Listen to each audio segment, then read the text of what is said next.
is Ron Haskins. I'm, for another 15 minutes or so, the president of APPAM. I'll be replaced on Friday, actually, tomorrow. I've been the president for the last year, and before that, the president-elect. I've been a member of APPAM for well over a decade, in fact, close to 2 decades.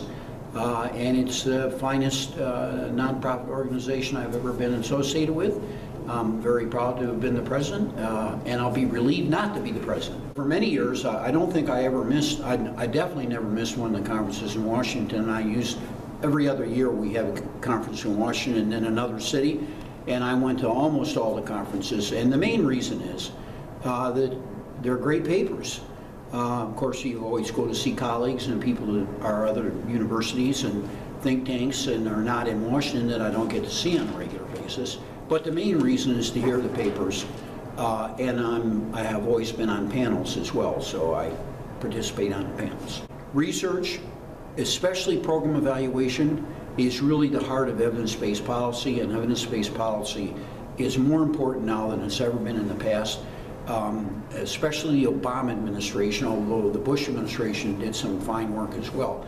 But the Obama administration has tried to do the most important thing, which is to get federal grant dollars to be spent on evidence-based programs. That is, programs that have been tested usually by random assignment experiments, and if they work and show positive outcomes on the outcomes that we want, show positive impacts on the outcomes we want, then that's the kind of program that we ought to pay for.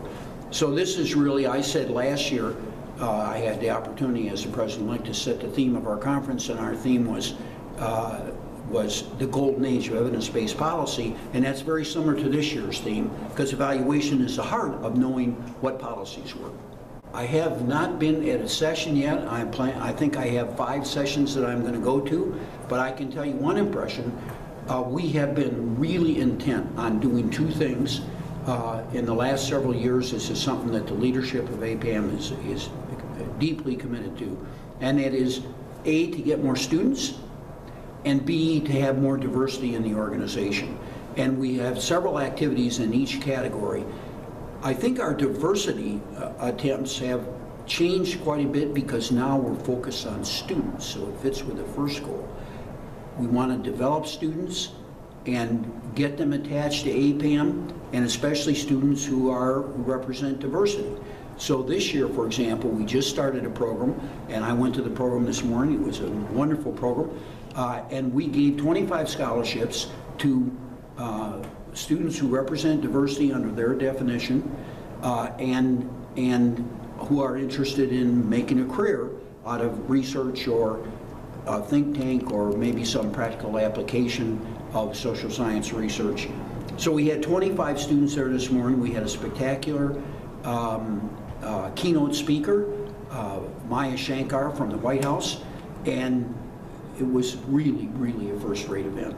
So in addition to being significant for the future of APPAM and of those students, it was a very interesting, fascinating event.